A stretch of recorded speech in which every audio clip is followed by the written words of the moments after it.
যুবক নবীজির একজন সাহাবী ছিল, যার নাম ছিল আলকামা।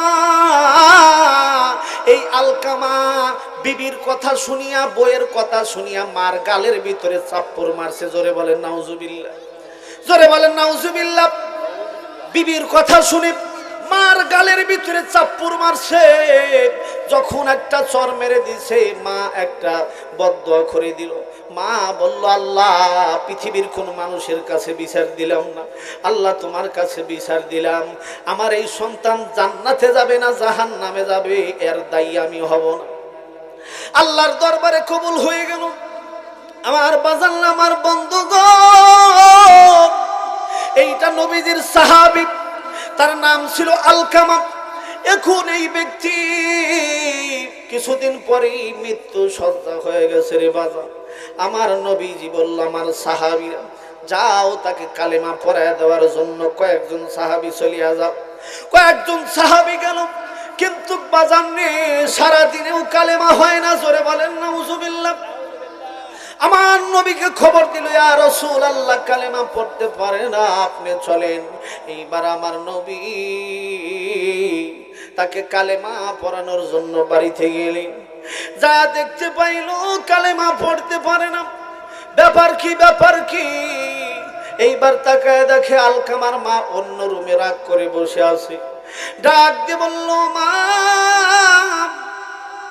আমার আল্লাহ জানায় দিছি আপনি ওই সন্তানের জন্য বদদোয়া করেছেন, আমার আল্লাহ কবুল করে নিছে। আপনি মাফ না করা পর্যন্ত আমার আল্লাহ মাফ করবে না। জোরে বলেন আল্লাহু আকবার।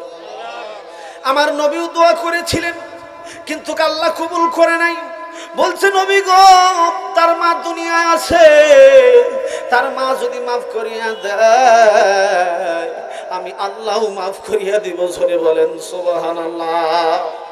আমার বাজান না, এইবার আমার দয়ার নবী মাকে ডাক দিয়ে বললেন, মা, আলকামাকে মাফ করিয়া দিন, কিন্তু মাফ করে না। এইবার সাহাবীদের বললেন, সাহাবীরা, আলকামা তো জাহান্নামী হয়ে যাবে, জাহান্নামে চলিয়া যাবে, যাও লাকড়ি নিয়ে আসো, আগুন জ্বালাও, ওই আগুনের ভিতরে আলকামাকে ফেলাই দিব। এইবার আগুনের ভিতরে যখন ফেলাই দিবে রে বাজান, মা জনম দুঃখিনী মা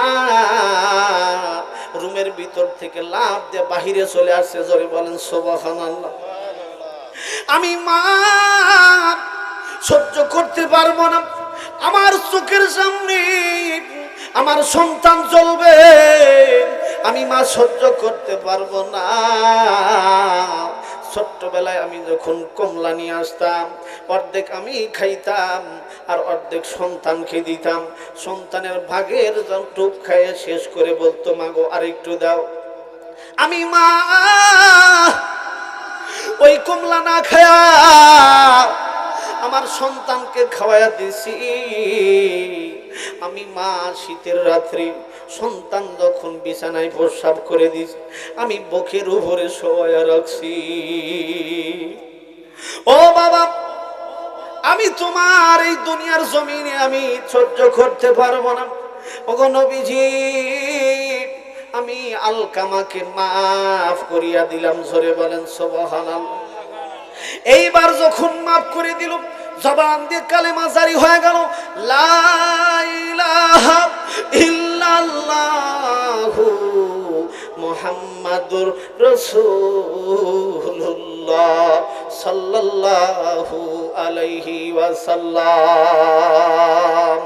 সকলি মার মহাব্বতে বলেন, আমি যদি যাই গো মারা, আমি যদি যাই গো মরে বিদেশের বাড়িতে, আমার লাশটি পৌঁছে দিও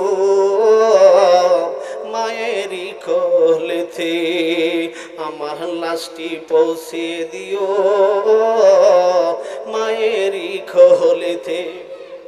জন্মের পরে যেই কোলেতে রাখতো আমার মা,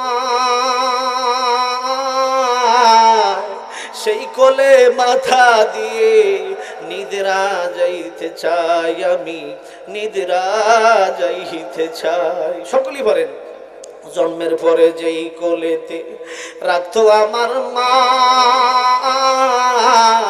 সেই কোলে মাথা রেখে বিদায় নিতে চাই, আমি বিদায় নিতে চাই।